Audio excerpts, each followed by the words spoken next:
The scent of autumn crept through the narrow window of my tower room, carrying memories I tried desperately to forget. Fallen leaves and distant bonfires. Freedom's perfume. I pressed my face against the cold stone, breathing deeply, letting the crisp air fill my lungs while my fingers traced the familiar grooves worn into the windowsill over a decade of confinement. 10 years. 10 years since they declared me defective. An omega whose scent was too potent, too dangerous to be among the pack. Below, the annual equinox festival had begun. Laughter floated upward, mingling with music that made my heart ache with longing. Drums pounded in rhythm with the dancing feet I couldn't see but could perfectly imagine. The ceremony would begin at midnight, when new pack bonds would form and mates would be chosen. A celebration I'd witnessed 9 times from this lonely perch. Always watching, never participating. "Your dinner, Miss Eleanor," said Agnes, my elderly caretaker, as she pushed open the heavy wooden door. Her kind eyes crinkled at the corners, the only warmth in my isolated existence. She placed the tray on my small table, the same ritual we'd shared for a decade. "Extra bread tonight," she whispered with a conspiratorial wink. "Thank you," I murmured, my voice soft from disuse. Few people spoke to me besides Agnes. The guards changed shifts outside my door in silence, as if my abnormality might be contagious through conversation. Agnes lingered, fidgeting with her apron, unusual behavior for someone typically efficient in her duties. "There's news," she finally said, glancing nervously at the door. "The Alpha King has returned from the Northern Territories." My pulse quickened. King Nathaniel's triumphant return from war had been expected, but not so soon. I'd heard whispers from Agnes about his ruthlessness in battle, his tactical brilliance that had finally ended the centuries-old conflict with the northern packs. Now he would preside over tonight's equinox ceremony. "The whole kingdom is in a frenzy," Agnes continued. "They say he's different now. Something happened to him in the north." Her voice trailed off as footsteps echoed in the hallway. Before departing, she pressed something cool and metallic into my palm. "My mother's locket," she whispered. "For protection. She always said it guided her through dark times." The silver pendant was tarnished with age, engraved with a crescent moon encircling a small wolf. "Keep it hidden." The door closed behind her with its familiar heavy thud, but the locket burned against my skin like a promise. The first gift I'd received in years. I clutched it tightly, this small token of kindness becoming instantly precious. I moved to my window again, watching as torches illuminated the courtyard. The traditional bonfires would soon be lit, signaling the start of the choosing ceremony. A ceremony that had once meant everything to me, before I was declared dangerous and locked away on my 16th birthday, when my first heat revealed the potency of my scent, strong enough, they claimed, to drive alphas to madness and violence. The memory still cut deep, Elder Thaddeus pointing a gnarled finger at me as I trembled before the council. "Her scent will cause bloodshed among our strongest alphas. For the safety of the pack, she must be separated." My parents had lowered their eyes in shame, accepting the verdict without protest. Only my younger brother had cried, reaching for me as guards led me away to the stone prison. A sudden commotion below drew my attention. The crowd parted like waves before a ship, and I caught my first glimpse of King Nathaniel. Even from my height, his presence commanded attention. Tall and broad-shouldered, he moved with predatory grace, his dark hair gleaming in the torchlight. Guards flanked him, but they seemed unnecessary. No one would dare challenge him. As if sensing my observation, he stopped. His head tilted upward, face turning toward my tower. My heart stuttered painfully. Impossible. No one could detect me from such a distance. Yet he remained frozen, staring up at my window for long, excruciating seconds. I retreated into the shadows, pulse hammering against my ribs. Just coincidence, I told myself. He couldn't possibly know I existed. That night, I couldn't sleep. The drums continued long past midnight, the celebration reaching its peak as new mates were bound by ancient rites. I lay awake, Agnes's locket clutched in my fingers, tracing its engraved patterns and wondering how different my life might have been. Dawn arrived with unusual sounds. Raised voices, hurried footsteps outside my door. I dressed quickly, anxiety tightening my chest. Change was never good for someone in my position. The door burst open without warning. Not Agnes, but Captain Orloff, head of the Royal Guard. A man I'd seen but never spoken to during my confinement. "You're to come with me," he stated flatly, his expression unreadable. "Why? Where's Agnes?" My voice cracked from fear. "The king has requested your presence." His eyes wouldn't meet mine. The king. My mind reeled. After 10 years of invisibility, why would King Nathaniel even know I existed, much less summon me? 2 guards flanked me as we descended the spiral staircase I hadn't used in a decade. Each step felt foreign, my legs weak from years of limited movement. The vastness of the hallways disoriented me after so long in confined quarters. Servants stopped to stare as we passed, their expressions ranging from curiosity to fear to pity. We entered the throne room through a side entrance. The morning sunlight streamed through stained glass windows, casting colorful patterns across the marble floor. The space seemed cavernous after my small room, making me feel exposed and vulnerable. He sat on the ancient throne, larger than life, King Nathaniel. A scar ran from his temple to his jaw, fresh enough to still be pink against his tanned skin, a souvenir from the Northern War. His dark eyes landed on me with unsettling intensity. "Leave us," he commanded, his deep voice resonating through the empty hall. The guards hesitated. "Your Majesty," Captain Orloff began, "the council advised that—" "Leave. Us." Each word fell like a stone.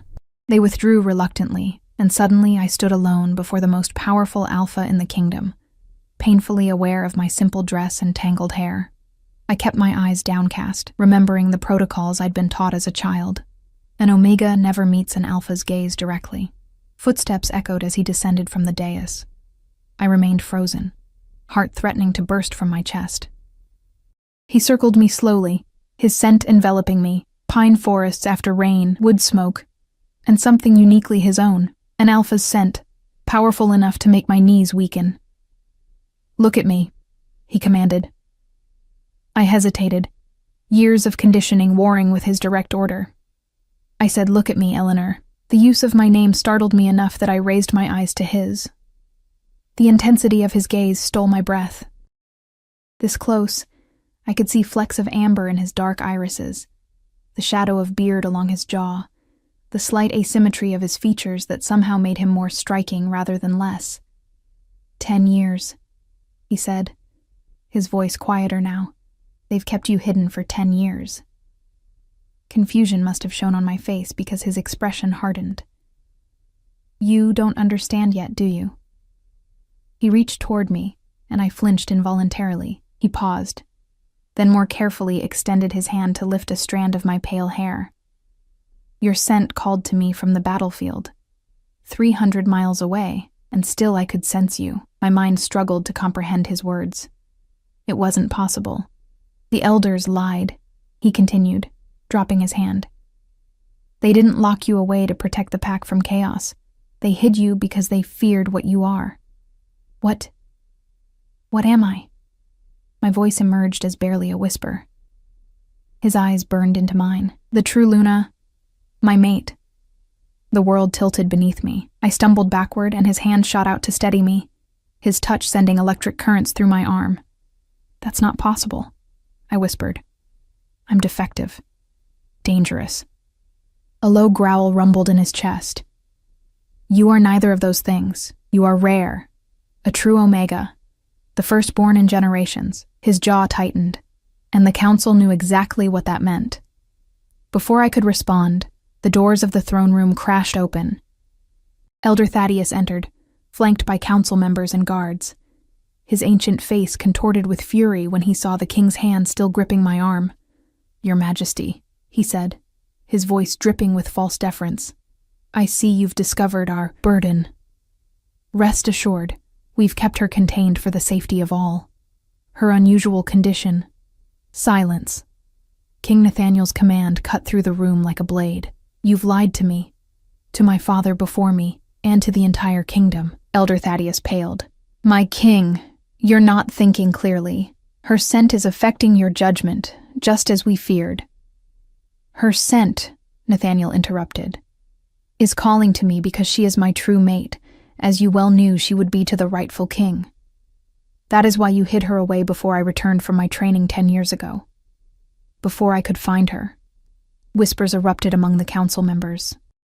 I stood frozen, clutching Agnes's locket through the fabric of my dress, my mind spinning with revelations I couldn't fully grasp. The prophecy, someone murmured.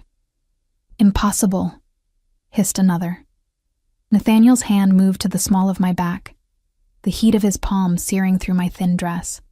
The true Omega shall bring balance to the kingdom, when bonded with the warrior king, he recited, his eyes never leaving Elder Thaddeus's face. That prophecy wasn't forgotten, Elder. It was deliberately suppressed. Elder Thaddeus straightened his stooped shoulders. For good reason. The last true Omega brought war and devastation before your grandfather's time. We sought only to protect, you sought to maintain your power. Nathaniel cut in. A true Alpha and true Omega pairing would shift the balance. You couldn't control that. I found my voice at last. I don't understand. What does this mean? All eyes turned to me, and I fought the urge to shrink under their scrutiny. The locket seemed to pulse against my skin, giving me courage I didn't know I possessed. Nathaniel's expression softened fractionally when he looked at me. It means, Eleanor, that everything changes today. A heartbeat of silence followed the king's declaration, before chaos erupted in the throne room. Council members shouted over one another. Guards shifted uneasily, and through it all, King Nathaniel remained a steady presence beside me, his hand still at the small of my back, anchoring me in the storm. Enough! His voice cut through the clamor, and silence fell immediately. The council will convene in 1 hour to discuss this matter fully. Until then, Eleanor will be moved to appropriate quarters befitting her status. Elder Thaddeus stepped forward, his papery hands trembling with either age or rage. Your Majesty, I strongly advise against this. The girl has been isolated for a decade. The stimulation alone could trigger. Are you questioning my ability to control myself around my own mate, Elder? The dangerous edge in Nathaniel's voice made even me shiver. The Elder's mouth snapped shut, though his eyes burned with unspoken arguments. Lady Agnes, Nathaniel called, and to my surprise, my caretaker emerged from a side door. She curtsied deeply, though I noted she didn't seem startled by the proceedings. Please escort Eleanor to the East Wing chambers and see that she has everything she needs. Agnes's familiar presence was a balm to my frayed nerves. As she approached, I noticed her eyes were bright with unshed tears. You knew, I whispered when she reached my side. It wasn't a question. She squeezed my hand gently. Not everything, my dear, but enough to keep faith. As Agnes led me from the throne room, I felt Nathaniel's eyes following me. At the doorway, I dared to glance back. The intensity of his gaze sent heat rushing through my body, a sensation both foreign and somehow deeply familiar, as though my blood recognized what my mind still struggled to accept. The East Wing was a revelation after years in my tower cell. Sunlight streamed through tall windows, illuminating spacious rooms decorated in blues and silvers. A private bathing chamber adjoined the bedroom, with a copper tub large enough to fully submerge in. A luxury I'd been denied for years, making do with only basin baths. This was the Queen's suite, Agnes explained as she opened heavy damask curtains. No one has used it since the King's mother passed. I stood in the center of the room, overwhelmed. Agnes, what's happening? Everything is changing so quickly, and I don't understand any of it. The elderly woman sighed, gesturing for me to sit on a velvet-cushioned window seat. She lowered herself beside me, her joints creaking softly. There are things about our kind that have been kept secret, Eleanor. Sacred knowledge, passed through generations of caretakers like myself. She patted the pocket where I knew she kept her herbal remedies. My grandmother tended a true Omega long ago. What makes a true Omega different? I asked, clutching the locket she'd given me, which now felt more significant than a simple gift. Balance, she said simply. Where alphas bring strength and dominance, true Omegas bring harmony and healing. It's said they can calm even the most volatile alpha rage, sense emotions others cannot. And when bonded with their true mate, she hesitated.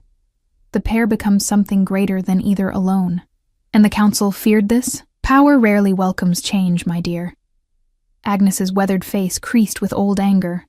After the last true Omega died without an heir, the council took control. They've ruled through puppet kings for generations. Strong alphas, yes, but not true leaders. Until Nathaniel, I murmured. Agnes nodded. He was different from the start, too strong-willed, too independent. They sent him to war, hoping he wouldn't return. Instead, he came back stronger, and somehow he sensed you despite all their precautions. A soft knock interrupted us. Servants entered bearing trays of food, fresh clothing, and steaming water for the bath. I stood awkwardly as they bustled around, unused to being attended after years of solitude. When we were alone again, Agnes guided me to the bath. You'll meet with the king and council soon. Let's make you look the part of what you truly are. The warm water was heaven against my skin. Agnes washed my hair with scented oils, her gnarled fingers gentle against my scalp. As she worked, she hummed an old melody, a pack song I remembered from childhood, about the moon finding her lost wolf. The locket you gave me, I said as she helped me from the bath. It's not just a trinket, is it? Agnes smiled mysteriously. It belonged to the last true Omega. I've been its keeper, waiting for the right moment. She wrapped me in soft towels. It's yours by right. Dressed in a gown of pale blue silk, the first fine garment I'd worn in a decade, I hardly recognized my reflection. My pale blonde hair fell in waves past my shoulders, and the simple silver circlet Agnes placed on my head transformed me from prisoner to something else entirely. Remember who you are, Agnes said, adjusting the circlet. No matter what happens in that council chamber.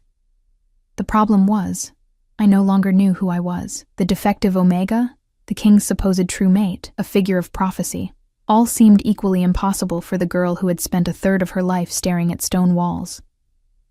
Captain Orloff arrived to escort me to the council chambers. His demeanor had changed dramatically. Gone was the brusque indifference, replaced with a respectful deference that made me even more uncomfortable.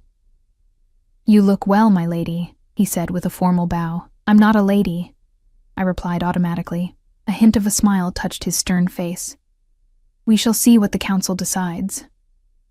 The council chamber was ancient, its round table carved from a single massive oak tree centuries ago. 13 high-backed chairs surrounded it, 12 for council members, and 1 larger throne for the king.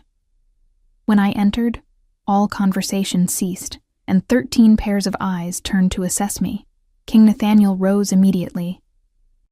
In the hours since our first meeting, he had changed into formal attire, a midnight blue tunic embroidered with silver, the royal crest emblazoned across his chest. The crown on his head seemed almost an afterthought compared to the natural authority he exuded. Eleanor, he said, and just my name in his voice sent shivers across my skin. He gestured to an empty chair that had been placed at his right hand. Please join us. Elder Thaddeus's face mottled with indignation. This is unprecedented. An unmated Omega has never sat at this table. Many unprecedented things are happening today, Elder, Nathaniel replied coolly. Best become accustomed to change. Hesitantly, I took the offered seat, keenly aware of the council's scrutiny. Some faces showed open hostility, others calculation, and a few, the younger members, curiosity. Now, Nathaniel began, let us speak plainly. For generations, this council has suppressed knowledge of true Omegas and the prophecy concerning the restoration of true leadership to our kingdom. You hid Eleanor away when her nature revealed itself, and you kept her existence from me deliberately. We acted for the greater good, Elder Thaddeus insisted. The kingdom has enjoyed peace under council governance. Peace? Nathaniel's laugh held no humor. We've had a decade of war with the northern pacts. Our borders are threatened on all sides. The common people struggle while council families prosper. You call that peace? Lady Victoria, one of the few female council members, leaned forward. Her silver hair was pulled into a severe knot, her eyes sharp as she studied me. If she truly is what you claim, Your Majesty, there are tests, ancient protocols to verify a true Omega. I'm familiar with the protocols, Nathaniel replied. They will be observed properly, and if she fails? Elder Thaddeus challenged. Nathaniel's eyes narrowed. She won't. I found my voice at last. Don't I have any say in this? The table fell silent again, shock evident on several faces at my audacity to speak without being addressed first. Nathaniel turned to me, his expression softening fractionally. Of course you do. What would you like to know? I straightened in my chair, drawing strength from the weight of Agnes's locket against my collarbone. What exactly are these tests? And what happens to me if I pass or fail? Lady Victoria answered before the king could. The trials are threefold: mind, spirit, and body. They will reveal whether you truly possess the gifts of a true Omega. And if I refuse to participate? The question slipped out before I could reconsider. Elder Thaddeus smiled thinly. Then you return to your tower, girl. Your anomalous scent is too disruptive otherwise. That's not your decision to make, Nathaniel growled. With respect, Your Majesty, said Lord Blackwell, a middle-aged council member who had remained silent until now. If she refuses the trials, it suggests she herself doubts her nature. The law is clear about dangerous Omegas. Nathaniel's hand came down hard on the table, making several members flinch. The law was perverted by this council to imprison an innocent girl for a decade. I'll do it, I said, my voice stronger than I felt. All eyes turned to me again. I'll take the trials. Not because you demand it, I added, looking directly at Elder Thaddeus, but because I want to know the truth about myself. A hint of pride flashed across Nathaniel's face before his expression returned to its regal mask. Then it's decided. The trials will commence tomorrow at dawn. So soon? Lady Victoria frowned. Traditionally, there is a preparation period of 7 days. She's been waiting 10 years, Nathaniel replied flatly. I won't have her wait longer because of council procedures. The meeting continued with discussions of preparations, ancient texts that needed consulting, and arguments about who would observe the trials. Throughout it all, I remained silent, observing the political currents swirling around me. These people had decided my fate once before without my input. I wouldn't allow it to happen again. As the council session ended, Nathaniel requested I remain behind. When the heavy doors closed, leaving us alone in the cavernous chamber, he seemed to exhale for the first time, some of the rigid formality leaving his posture. I apologize for all of this, he said, surprising me. It's not how I imagined our first meeting. You imagined meeting me? The concept seemed impossible. He moved to the window, gazing out at the kingdom spread below the castle. For months, I've been haunted by a scent I couldn't place. It grew stronger as I returned home from the north. He turned to face me. Last night, during the equinox ceremony, it nearly drove me mad. I followed it to your tower. Why would my scent reach you and no other alpha? I asked, genuinely confused. His expression intensified. Because we're true mates, Eleanor, soul-bonded before we ever met. I shook my head, struggling to accept such a mystical explanation. I don't understand how any of this works. Everything I was taught about our kind seems to be a lie. Not everything, he said, moving closer, but much was hidden from both of us. His proximity made my pulse quicken, my Omega instincts responding to his alpha presence in ways I'd never experienced during my isolation. I took an involuntary step backward, and he immediately stopped. I won't force anything upon you, he said quietly, despite what the council may think. I'm not a slave to instinct. What happens if I pass these trials? I asked, voicing my greatest fear. What will be expected of me? Traditionally, he said carefully, a true Omega would stand as Luna beside the king. But traditions can change. He held my gaze steadily. I want you free, Eleanor, free to make your own choices after so many were taken from you. Something in his words rang true, easing the tightness in my chest. And if the trials prove I'm nothing special after all, just an Omega with an unusually strong scent? A shadow crossed his face. Then I'll still ensure you never see the inside of that tower again. Before I could respond, a commotion outside the chamber doors caught our attention. They burst open to reveal my brother, Sebastian, now a grown man of 25. I barely recognized him. The gangly boy transformed into a broad-shouldered alpha with our father's features, but our mother's kind eyes. Ellie? He breathed, staring at me in disbelief. Sebastian, I whispered, my heart constricting with emotion. He crossed the room in long strides, and pulled me into an embrace so tight it nearly crushed me. I didn't care. After 10 years of minimal human contact, my brother's familiar scent, cinnamon and cedar, brought tears to my eyes. "I thought I'd never see you again," he said, his voice thick. "They told us it was forbidden to visit, that it would only make your condition worse." Over his shoulder, I saw King Nathaniel watching us, his expression unreadable. Another piece of my past reclaimed. Another step away from the isolated existence I'd known for so long. Tomorrow would bring trials and more uncertainty.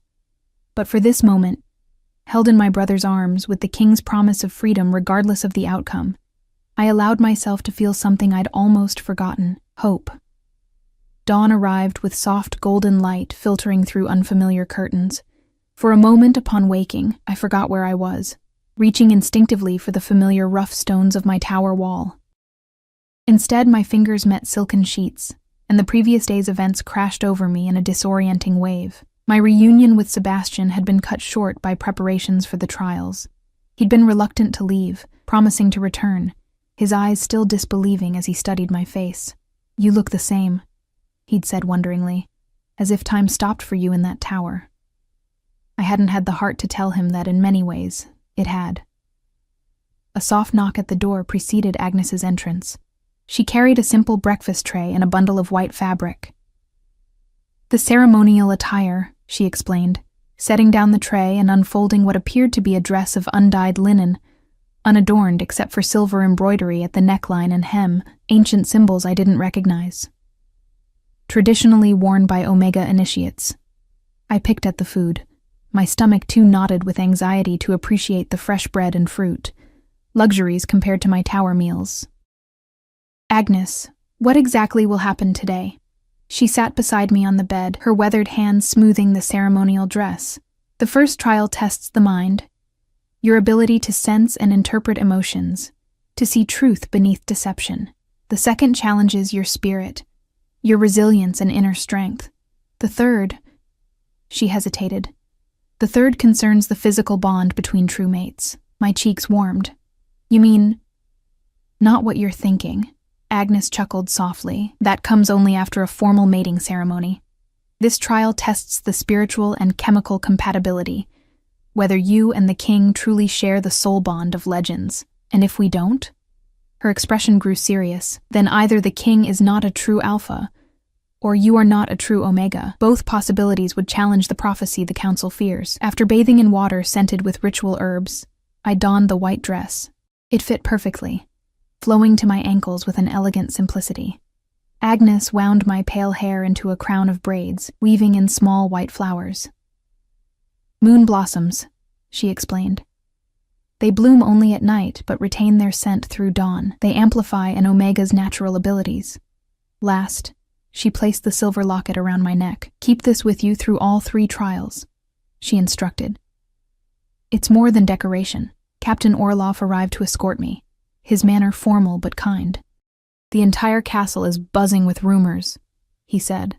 As we walked through corridors I was still learning to navigate.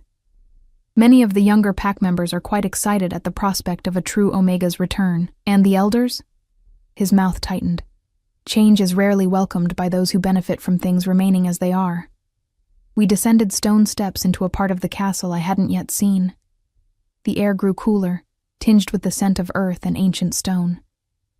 Ornamented torches illuminated a circular chamber deep beneath the castle foundations. 13 stone chairs formed a ring around a central dais, where a silver bowl gleamed in the torchlight. The council members were already seated, their expressions ranging from skepticism to thinly veiled hostility. King Nathaniel stood as I entered, and something in his face, a flash of concern quickly masked, told me I looked more frightened than I'd hoped. "Lady Eleanor," he greeted me formally, though his eyes conveyed warmer sentiments he couldn't express before the council. "Are you prepared to undertake the trials of verification?" I nodded, not trusting my voice. Lady Victoria rose, assuming the role of ritual guide as the eldest female council member. "The trials date back to our earliest histories," she announced. "They have verified true Omegas throughout generations, though none in living memory." Her eyes flicked to me. "Step forward onto the dais, child." The stone was cold beneath my bare feet, as I took my position beside the silver bowl. Inside, clear water reflected the torch flames. "The first trial tests the mind," Lady Victoria declared. "A true Omega possesses empathic abilities beyond ordinary perception. She can discern truth from falsehood, sense emotions others conceal, and identify pack bonds without being told of them. From her robes, she produced a vial of amber liquid. This elixir enhances natural abilities, bringing them to the surface. She poured 3 drops into the silver bowl, where they spread like golden tendrils through the water. "Drink," she instructed. I glanced at Nathaniel, who gave an almost imperceptible nod. Taking the bowl in both hands, I drank the infused water. It tasted of honey and something sharper. Herbs I couldn't identify. Heat spread from my throat to my limbs, bringing heightened awareness of every person in the room. Lady Victoria gestured to the council members. 5 will speak. 1 statement from each. You must identify which statements are false. 5 council members stood. Lord Blackwell stepped forward first. "I welcome the news of a true Omega's discovery," he stated, his face impassive. The elixir seemed to sharpen my senses. Around Lord Blackwell, I could almost see a red haze of deception. The sensation was overwhelming but instinctively comprehensible. "False," I said with certainty. A murmur ran through the chamber. Lady Victoria nodded for the next council member to speak. Lord Mercer, a younger member, stepped forward. "I have a daughter who manifested as an Omega last spring. Around him, I saw nothing but clear blue truth." "True," I replied. 3 more statements followed. With each, I grew more confident in the strange new sense the elixir had awakened, the ability to perceive emotional auras surrounding each speaker. 5 correct discernments," Lady Victoria announced when the last had spoken. "The first trial is past." She didn't sound pleased. Elder Thaddeus rose, his robes rustling in the silence. "The second trial tests the spirit. A true Omega must demonstrate inner strength that balances the external power of alphas." 2 guards brought forward a wooden chest. From it, Elder Thaddeus removed a crystal sphere that pulsed with faint inner light. "The soul stone," he explained, "reveals inner nature. All Omegas who touch it experience their deepest fears. Only a true Omega can face these visions without losing herself to them."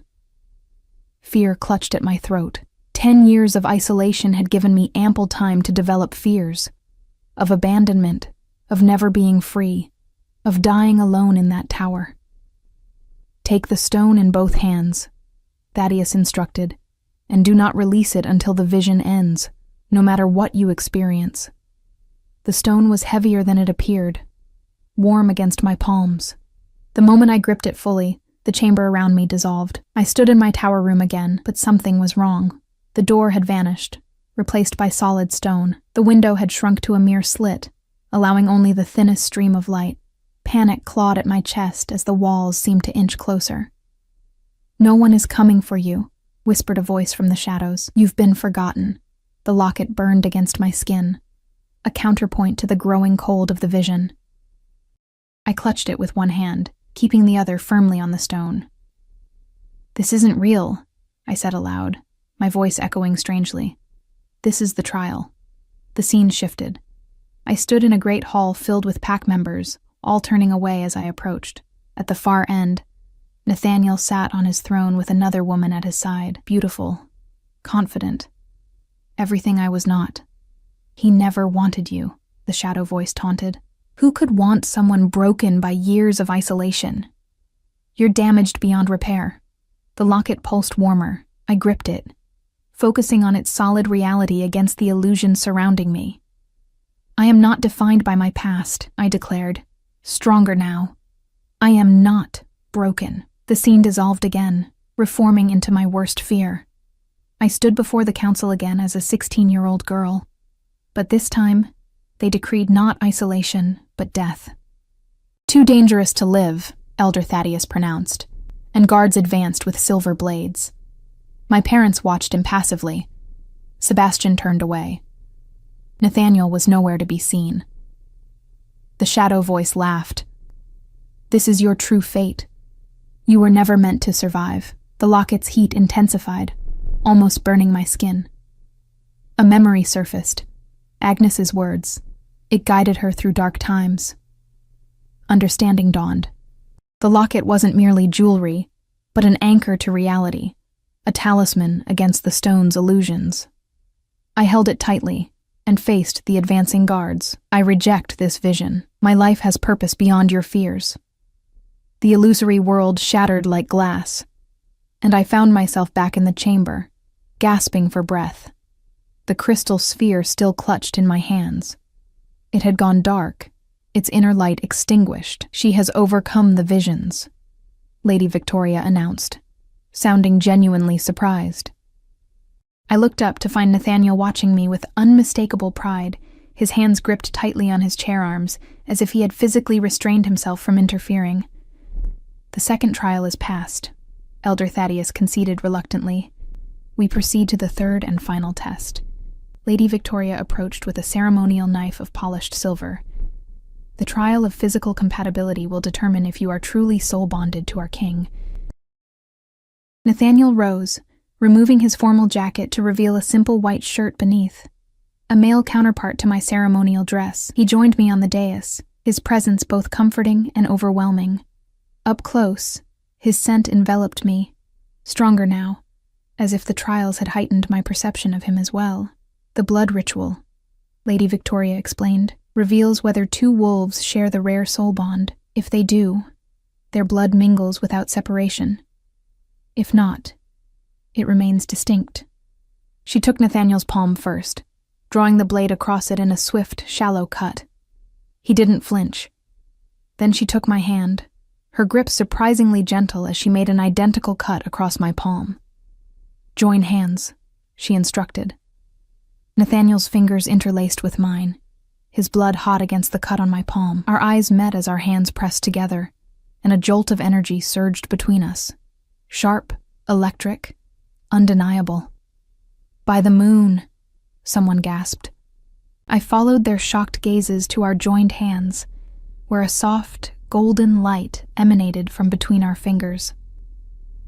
When Lady Victoria instructed us to separate our hands, a collective breath was held. On both our palms, the cuts had already begun healing, but more remarkably, a silvery mark had appeared on each, a crescent moon identical to the one on Agnes's locket. The soul bond is confirmed, Lady Victoria announced, her voice holding genuine awe. It hasn't manifested this strongly in written record. Elder Thaddeus's face had gone ashen. Other council members whispered urgently to one another. The significance of what had just occurred seemed to transcend even their political machinations. The trials are complete, Nathaniel declared, his voice ringing with authority. Lady Eleanor has proven herself a true Omega beyond any doubt, and the mate bond between us is confirmed by ancient right. Does any member of this council dispute these findings? Not even Elder Thaddeus dared speak against the evidence they had witnessed. Then, by the authority granted to me as king, I declare the following. Lady Eleanor will be recognized with all rights and privileges of her true nature. The practice of isolating Omegas for any reason is hereby abolished, and preparations for the royal mating ceremony will begin immediately. This last declaration startled me. Though I'd expected it as the logical conclusion of the trials, the reality of becoming queen, of being bound to this man I'd just met, struck me with sudden force. Nathaniel must have sensed my unease, for he added, "The ceremony will take place after a proper courtship period, as tradition dictates. Lady Eleanor has been denied choices long enough. This, at least, will be hers to make when she is ready." Relief flooded me, along with gratitude for his understanding. The mark on my palm tingled, a physical reminder of the connection the trials had confirmed. As the council session disbanded, Sebastian pushed through to embrace me. "You were magnificent," he whispered. "Mother and father are waiting above. They've been sick with regret since learning the truth from King Nathaniel yesterday. My parents. The thought of facing them after a decade of abandonment filled me with conflicting emotions. Did they know about what I truly was?" "No," Sebastian insisted. "They were told only that your scent was dangerous, Father tried to visit twice in the early years but was turned away. Eventually, they were told contact would only make your condition deteriorate. More lies from the council. I wasn't sure if the knowledge made their absence more bearable or more painful. As we climbed the stairs from the ritual chamber, Nathaniel fell into step beside me. "You did well," he said quietly. "Better than anyone expected. What happens now?" I asked, still reeling from the trials and their implications. He smiled. The first true smile I'd seen from him, transforming his severe features into something unexpectedly warm. "Now, Eleanor, you begin to live again. Starting with a proper meal and fresh air. I suspect you've had little enough of either for too long." After a brief, emotional reunion with my parents, my mother dissolving into tears, my father too overcome to speak at first, I found myself walking the castle gardens with Nathaniel. Spring flowers bloomed in carefully tended beds, their scents mingling with the earthy perfume of recently turned soil.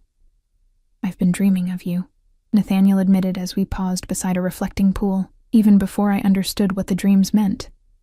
A woman with pale hair, standing in moonlight, calling me home from battle. I studied his profile, strong jaw, straight nose, the scar that somehow enhanced rather than diminished his beauty. I dreamed too, I confessed. Of freedom, mainly, of someone opening my door and leading me into sunlight. I glanced at him shyly. "I never saw a face, though. Disappointed now that you have?" His tone was light, but I sensed genuine vulnerability beneath. "No," I answered honestly. Overwhelmed. "Just, yesterday I was a prisoner with no future. Today I'm supposedly destined to be queen." He touched the mark on his palm, matching the one on mine. "Destiny can be a heavy word. Perhaps we might think of it differently." "How so?" "As possibility," he suggested. "A door opening, not a path forced upon us." A butterfly drifted between us, its wings a vibrant blue against the garden greens. Freedom incarnate. For the first time since leaving my tower, I felt something like peace. "I think I could learn to see it that way," I said, and was rewarded with another of his rare, transformative smiles.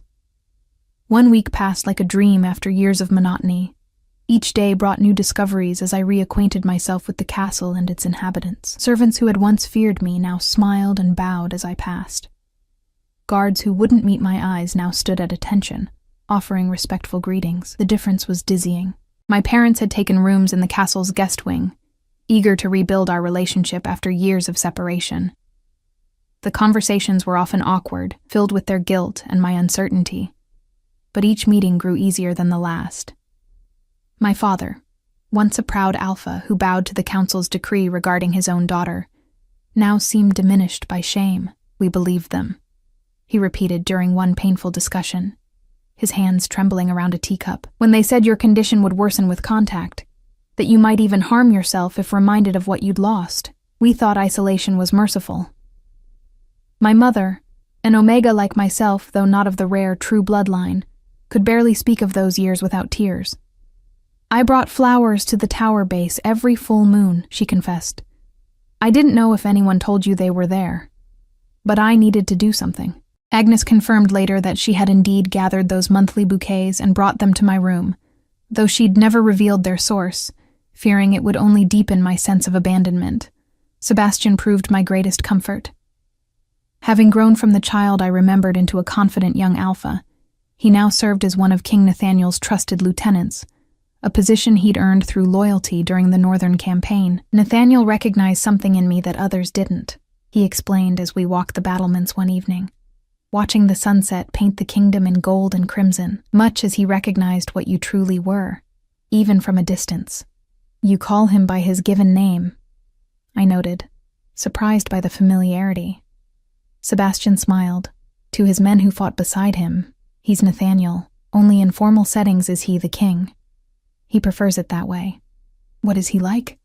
I asked, unable to keep the curiosity from my voice. "As a man, not just a king or an alpha." My brother considered this fair. Demanding but never cruel, he fights at the front rather than commanding from safety. He glanced at me.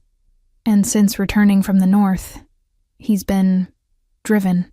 Now I understand why. He was searching for you, even before he knew who you were." The mate bond between us remained a constant awareness, a gentle tug whenever Nathaniel was near.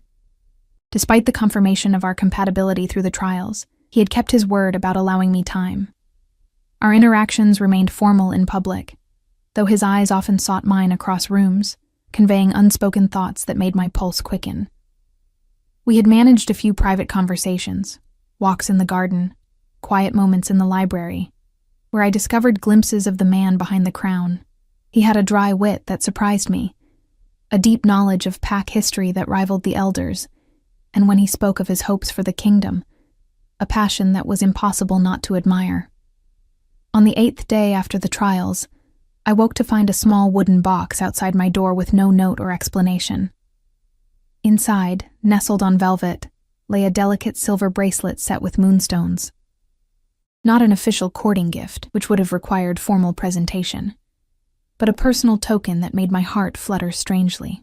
I wore it to breakfast, where Nathaniel's subtle smile when he noticed it around my wrist confirmed its source. Later that morning, Agnes found me in the library, where I'd been devouring books after years of limited reading material. Her expression was troubled. "The council has called an emergency session," she said without preamble. "Elder Thaddeus has been meeting with outlying pack leaders for days. I fear they're plotting something." "Plotting what?" I closed my book, anxiety immediately rising. "Resistance to change." Agnes sat beside me, lowering her voice though we were alone. Many of the older pack leaders benefited from the council's control. They won't easily accept a shift in power, especially to a queen they see as untested and unknown. Should I tell Nathaniel? The thought of political machinations made my stomach clench. After years of isolation, the complexities of court politics remained baffling. "He's already aware," Agnes assured me. "But be cautious, child. Not everyone celebrating your return does so with honest hearts." Her warning remained with me throughout the day, casting shadows over interactions I might otherwise have enjoyed. At dinner that evening, a formal affair with visiting dignitaries, I found myself studying faces, wondering who might harbor hidden resentments beneath polite smiles. Nathaniel noticed my distraction when we shared a brief dance, required by protocol though limited in duration to prevent scandalous gossip before our official mating. "Something troubles you," he observed, his hand warm against my waist as he guided me through the steps I'd hastily relearned after years without practice. "Agnes mentioned council discontent," I admitted quietly, careful that nearby dancers wouldn't overhear. His expression hardened momentarily. "Thaddeus has been busy, yes, but he'll find less support than he hopes for." His fingers tightened almost imperceptibly on mine. "Trust that I won't let anyone threaten your position here. Never again." The fierce protection in his voice warmed something deep inside me. The mate bond responded, a pleasant hum beneath my skin where our hands connected. "I'm not afraid for myself," I realized aloud. "I'm afraid for what this means for you. For the kingdom." His eyes softened. "And that, Eleanor, is precisely why you were born to be Luna." The following morning brought news that confirmed Agnes's warnings. Sebastian arrived at my chambers, his expression grim. 3 northern border packs have declared they won't recognize any decree not approved by the full council, he reported. They're challenging Nathaniel's authority to make unilateral changes regarding Omega rights. "This is about me," I said, the weight of it settling heavily on my shoulders. "It's about power," Sebastian corrected. "You're just the convenient focus of their resistance. The Northern Pacts never fully accepted the peace terms. They're using this as pretext for rebellion." Nathaniel had called an emergency war council, and to my surprise I received a formal summons to attend. When I arrived at the strategy room, conversation halted momentarily as heads turned to observe my entrance. Among the military advisors and senior pack leaders, I recognized few faces besides Sebastian's and Captain Orloff's. Nathaniel stood at the head of a map table, markers indicating pack territories across the kingdom. He nodded at my arrival, but didn't break from his discussion with a grizzled, older alpha I didn't recognize. I took the empty chair Sebastian indicated, uncomfortably aware of the assessing gazes from around the table. As the only female present and the youngest by decades, my presence clearly surprised the king's advisors. "For those who haven't had the honor," Nathaniel said, his voice cutting through the murmurs, "Lady Eleanor will be joining our strategic councils from now on. Her unique perspective will be valuable." "With respect, Your Majesty," said the grizzled Alpha, "what strategic value can a sheltered Omega provide?" Before Nathaniel could respond, I found my voice. "Perhaps none yet, Lord?" "General Horvath," the man supplied, his tone marginally less dismissive when addressed directly. "General Horvath," I continued, forcing confidence into my words, "but I do bring one perspective no one else at this table possesses. I understand what it means to have one's freedom and rights stripped away by those claiming to act for the greater good. The Omegas in the Northern Territories may prove more valuable allies than you realize." A silence followed my statement. General Horvath's bushy eyebrows rose, and something like reluctant respect flickered in his eyes. Nathaniel's smile was subtle but unmistakable. "Precisely why your presence is required, Lady Eleanor." He turned back to the map. "Now, the Northern Pack leaders will meet at Blackrock in 3 days' time. We have reason to believe they plan to formalize their resistance and potentially select a challenger to my rule." "A direct challenge?" Sebastian asked, leaning forward. "They wouldn't dare." "They might, with sufficient backing," Nathaniel replied grimly. "Our intelligence suggests outside involvement, perhaps even from beyond our borders." The meeting continued with discussions of troop movements and defensive preparations that I struggled to follow. Yet when opinions were solicited, Nathaniel consistently included me, weighing my halting suggestions with the same seriousness he gave his experienced generals. As the council adjourned, he asked me to remain behind. When we were alone, his formal demeanor relaxed visibly. "You handled that well," he said, coming to stand beside me at the map table. "Horvath is a traditionalist, but he respects directness." "I felt like an imposter," I admitted. "What do I know of strategy or politics after years in a tower room?" "More than you realize." He studied me thoughtfully. "You survived a decade of isolation without losing your mind or spirit. That requires a kind of strength few possess." His faith in me was both flattering and terrifying. "What happens now? With the Northern Packs, I mean." His expression darkened. "Ideally, we resolve this without bloodshed. I've spent enough years at war." He traced a territory on the map, his finger following the border where the rebellious packs were located. "But I won't allow them to threaten what we're building here." "What exactly are we building?" I asked softly. His eyes met mine, intense and unwavering. "A kingdom where no one is imprisoned for being what they were born to be. Where power serves all, not just those who hold it." His hand moved unconsciously to cover the mate mark on his palm. "Where balance is restored." The conviction in his voice stirred something in me, a sense of purpose larger than my own freedom, my own happiness. "I want to help," I said with sudden certainty. "You already are." He reached out, his fingers brushing mine briefly before he caught himself, remembering the propriety required before our official mating. "Your very existence challenges the old order." The intensity of the moment was broken by a sharp knock. Sebastian entered without waiting for permission, his face taut with urgency. "Riders from the east," he reported. "Lady Victoria's caravan was attacked on her return journey from the regional gathering. She's requesting sanctuary and protection." Nathaniel straightened, king once more. "Prepare rooms for her and her people. Double the guard on the eastern approaches. And find Agnes. Lady Victoria will need her healing skills if she's been injured." Lady Victoria had been the only council member to treat me with something approaching fairness during the trials. Despite her initial skepticism, she had acknowledged the truth revealed by the ancient rites without hesitation. If she was now under attack for that honesty, the situation was deteriorating faster than anyone had anticipated. The castle transformed into a hive of activity as Lady Victoria's party arrived, bloodied, exhausted, and significantly reduced from the escort she'd departed with. The elderly councilwoman herself had sustained a wound to her shoulder, though she waved away assistance with remarkable stubbornness as she was helped from her carriage.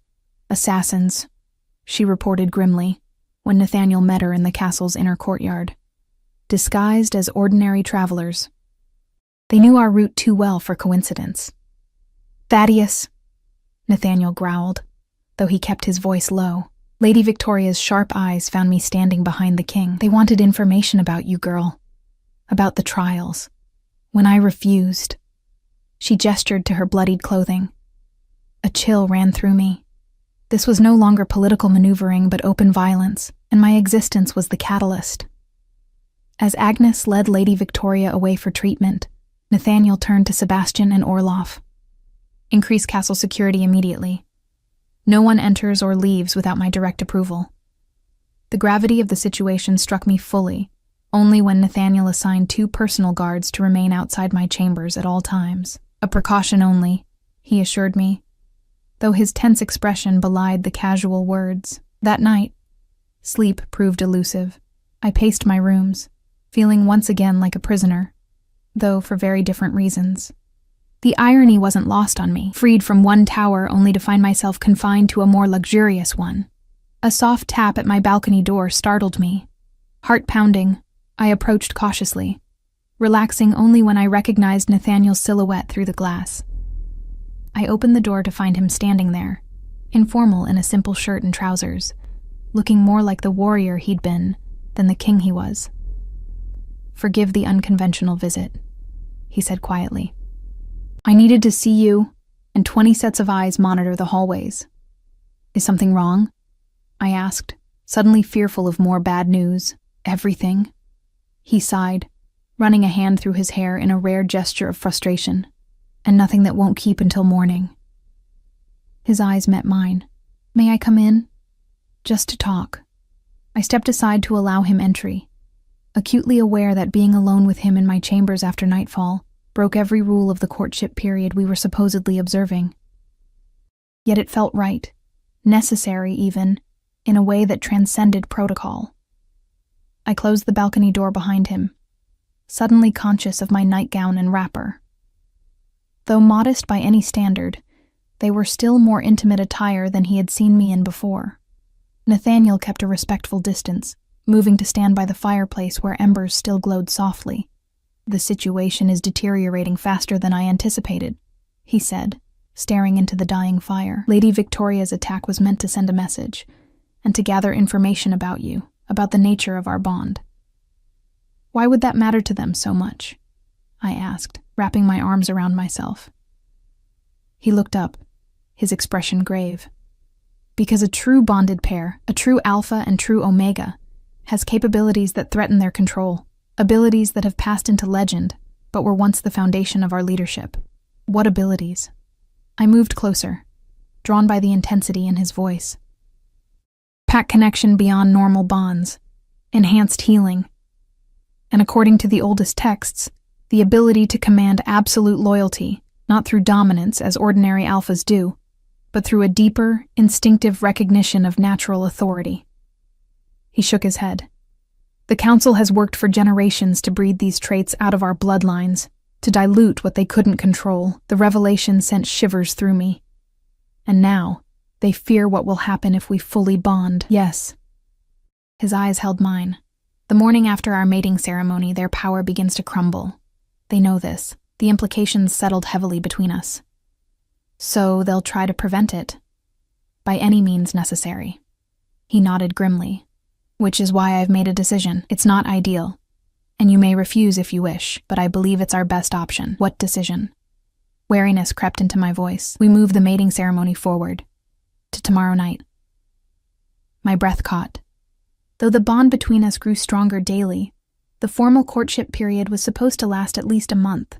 The mating ceremony itself was sacred, meant to be witnessed by the entire pack with elaborate rituals and preparations.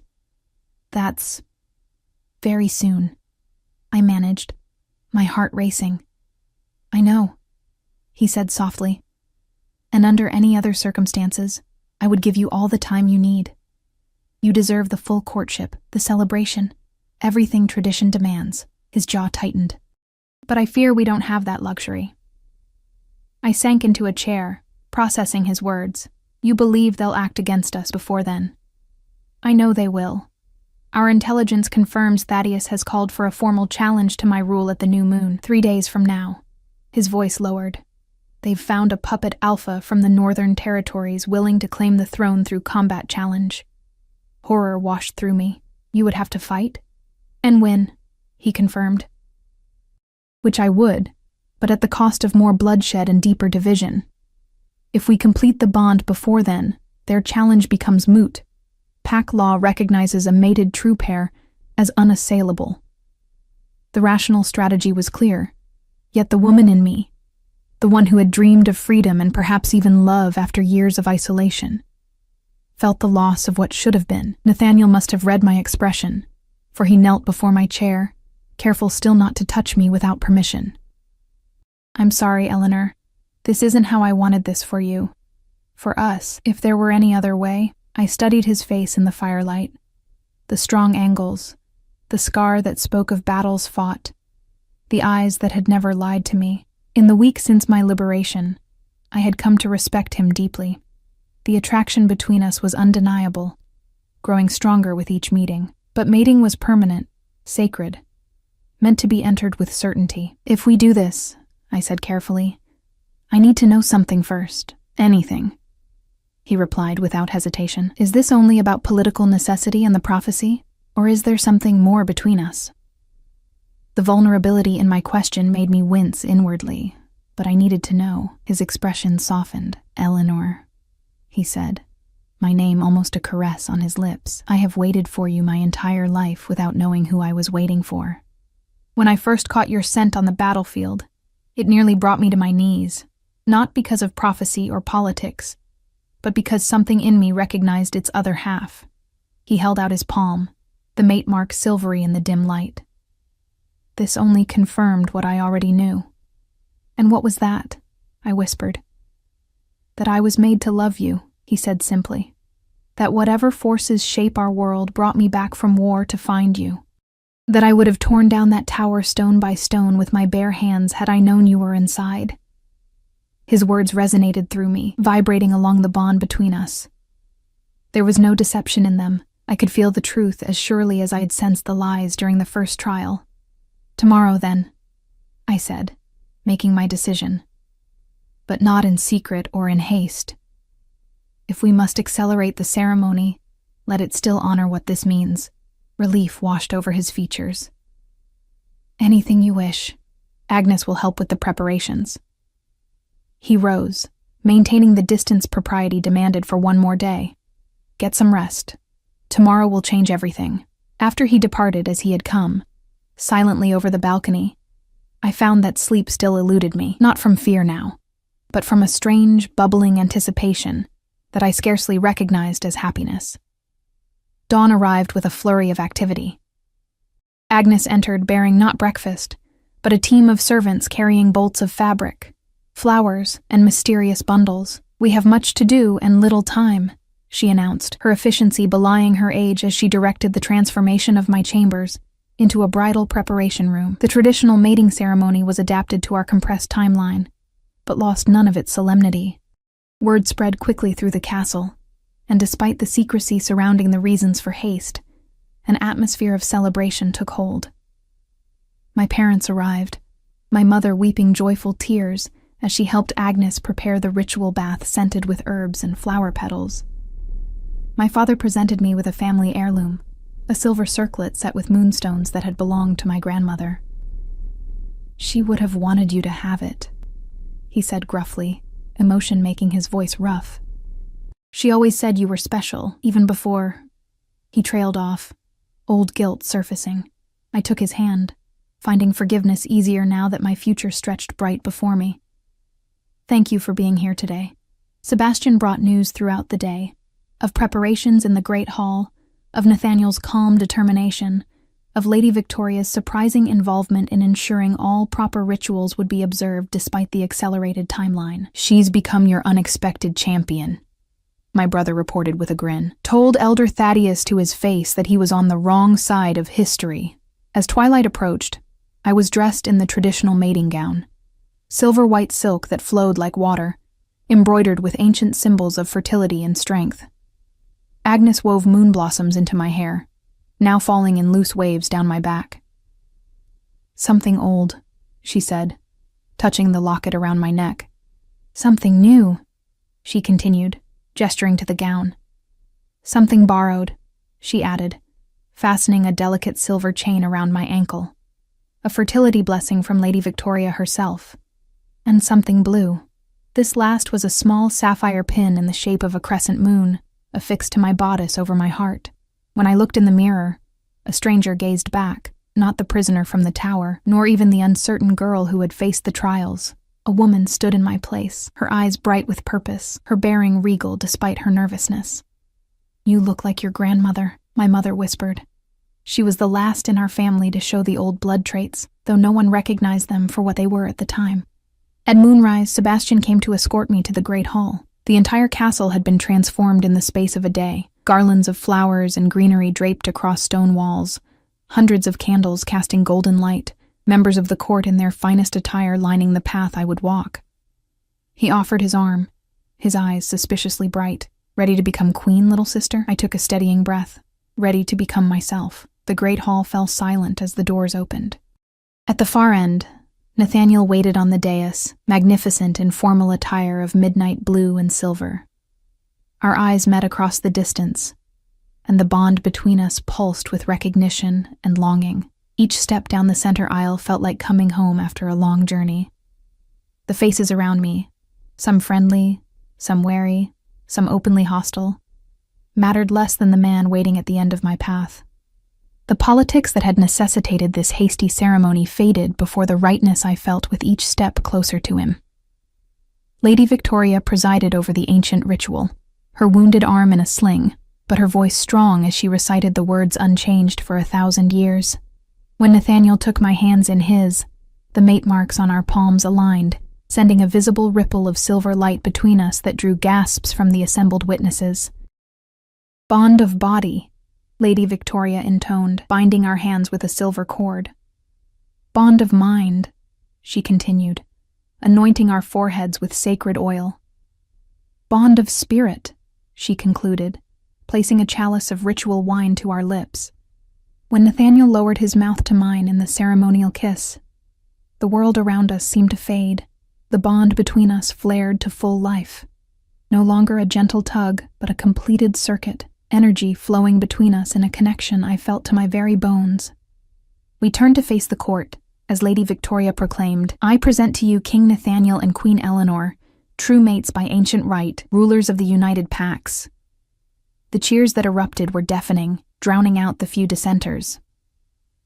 As we processed back down the aisle, I caught sight of Elder Thaddeus's face, pale with fury, and something that might have been fear. The celebration continued late into the night, though Nathaniel and I slipped away after the formal dances, as tradition allowed. The king's chambers, now our chambers, were a revelation of comfort and masculine elegance, yet I barely noticed the surroundings. My attention fixed on the man who was now my maiden name as well as destiny, alone together at last. The formal masks we'd worn before the court fell away. Nathaniel approached slowly, giving me time to adjust to this new reality. "You were magnificent today," he said, reaching out to touch my cheek with gentle fingers. "Every person in that hall saw what I've known since I first found you. You were born to be queen." I leaned into his touch, marveling at the rightness of it. I'm still learning what that means. "We both are," he admitted with a smile. "This bond between us, it's already stronger than I expected." I could feel it too, a heightened awareness of his emotions, a sense of his thoughts brushing against mine. "Is this what the council feared, this connection between us? This is only the beginning," he said, drawing me closer. "The texts speak of abilities that develop over time as the bond matures. But tonight is for us alone," I finished for him, suddenly shy despite the certainty I felt. His kiss was tender, unhurried despite the urgency that had brought us to this moment. As the night deepened around us, I discovered that some knowledge requires no teaching, the instincts of mates as old as our kind itself. Dawn found us tangled together. The bond between us strengthened in ways both physical and mystical. I traced the line of his jaw as he slept, marveling at the turn my life had taken, from prisoner to queen in the span of weeks. Yet it felt like coming full circle, returning to a destiny long delayed. A soft knock interrupted my reflections. Nathaniel woke instantly, alert in the way of warriors. "Enter," he called, ensuring I was properly covered before the door opened. Sebastian's face appeared, apologetic, but urgent. "Forgive me, but you're needed immediately. Riders from the northern border bring news. Nathaniel rose, pulling on a robe. What news? Sebastian's grim expression softened as his eyes met mine. The northern pack leaders have withdrawn their challenge. 3 of the rebel alphas arrived an hour ago, requesting formal audience. A smile broke across his face.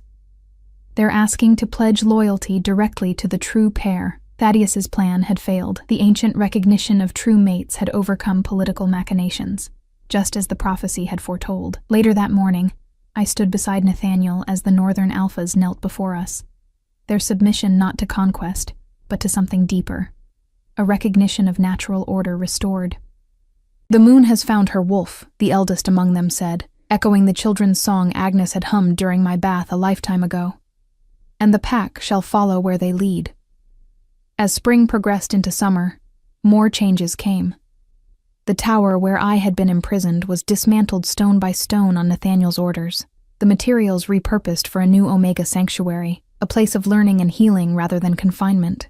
Elder Thaddeus and his closest allies eventually fled the kingdom, rather than face judgment for their crimes, their power broken by the growing strength of our bonded rule. Each night, as Nathaniel and I retreated to our chambers, the bond between us deepened. I could feel his presence even when we were physically separated, sense his emotions, share thoughts without words. The abilities the ancient texts had described emerged gradually: healing touch, dream sharing, the capacity to calm even the most volatile alpha rage with a simple command. 1 year after my release from the tower, I stood on the castle battlements, watching the equinox festival below. The same celebration I had observed for a decade from my prison now unfolded with me as its queen. Nathaniel's arms encircled me from behind, his hand resting protectively over the slight swell of my abdomen where our child grew, the first offspring of a true pair in generations. "Remembering?" he asked softly, his chin resting on my head. "Yes," I admitted. But not with sadness anymore. I turned in his embrace to face him. That tower made me who I am.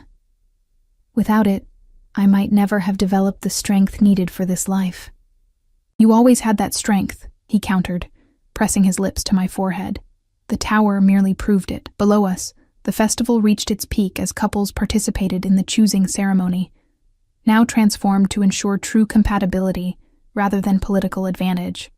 No Omega would ever again be imprisoned for their nature. No Alpha would be manipulated into denying their true mate. I placed my palm against Nathaniel's, our matching mate marks glowing softly in the twilight. What had begun with fear and isolation had transformed into something I'd never dared dream possible during those lonely tower years. Not just freedom, but purpose. Not just acceptance, but love. "Come," Nathaniel said, taking my hand. "Our people are waiting." Together we descended to join the celebration.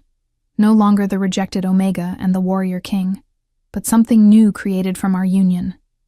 Balance restored, as the oldest prophecies had promised. The moon had indeed found her wolf, and together we had found our way home.